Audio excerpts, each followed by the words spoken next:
Hey, what's going on? Charles Austin here, and welcome to day number 6 of the 12 Days of Fitness, where the word of the day is reality.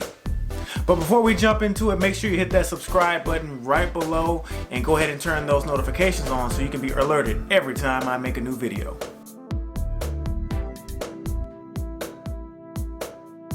Alright, so let's recap what we talked about so far. On day 1, we talked about being specific and not setting broad goals. On day 2, we talked about being consistent and making sure that once you start your program, you keep going with it for life.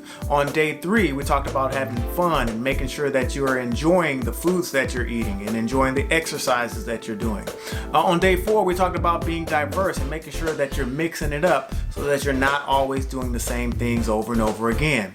And on day 5, we talked about being able to measure your goals so that way you can track your progress to see if you need to do anything differently. But let's just go ahead and jump into day 6, where the word of the day is reality. So as a fitness and nutrition coach, I have worked with individuals looking to improve their health and fitness for over 15 years. Some people want to just lose weight. Some people want to improve their performance on the football field, and some just want to be healthier. No matter the goal, people have a tendency of setting goals that just don't live inside the realm of reality. So let me go ahead and give you an example. It's 2021 and you say, hey, my goal is to lose weight. And by the end of March, I want to lose 150 pounds. Okay, well, that goal is specific. Okay, it is something that you can remain consistent moving towards. It is a goal that you can measure. However, it's just not real. Okay, it doesn't fall into reality. Losing that much weight in such a small period of time is, number one, it's not safe. It's not good for your body. And number 2, it's a type of goal to where when you don't start to see progress, you're going to quit. So when you look at the calendar and it's the 1st of March and you've only lost 30 pounds, you're going to say, well, there's no way I can get to this goal. Why even continue? So again, you got to make sure you're setting goals that are real. So another example would be hopping on the newest and latest crash diet.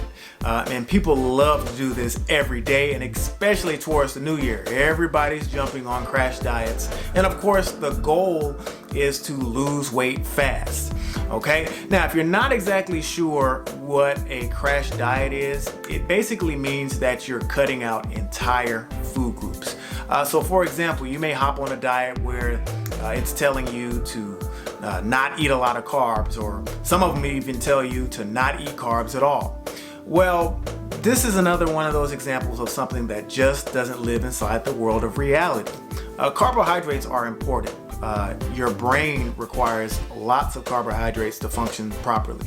Carbohydrates gives us energy easier than any type of nutrition source. And also carbohydrates can be stored for later. They give us fiber. There's many benefits to carbohydrates. So instead of cutting out entire food groups, what you need to do is make sure you're learning how to balance all of the food groups that support your health and fitness goals. So if all of those food groups weren't needed by our bodies, why would they exist in the first place? And lastly, when you're challenging yourself with a new goal, such as running a marathon, or trying a biathlon, triathlon, a new 5K, 10K, or if you're just saying, hey, I want to lift a little bit more weight or do a few more push-ups, whatever that goal may be, please make sure it resides in the world of reality. Over the years, I've seen so many people get injured trying to accomplish goals that their body just wasn't ready for yet. So if you've never run a 5K, for example, there's no reason to set a goal for running a 10K. If you've never run a 10K before, there's no reason to set a goal of running a half marathon, and so on and so forth. So you got to make sure you're taking baby steps. And the same thing goes when you're saying, hey, when I go into the gym today, I'm going to add that extra plate or take that pin down one extra level.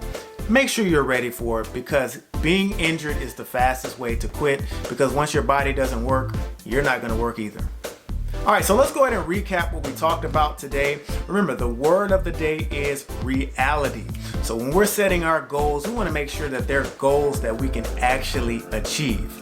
Okay, so you don't want to set a goal to lose 200 pounds in 2 months. You don't want to set a goal to say, hey, I'm going to run a marathon. Well, when is the marathon? It's next month, okay? You have to take time. You have to make sure that you're patient because real goals that can be sustained forever are goals that take time, that take work, that take effort, that take planning. So again, make sure you're setting goals that are real. Otherwise, you're going to be living in a world of fake. And y'all can also follow me at Fitness Charles on Facebook, Instagram, and Twitter.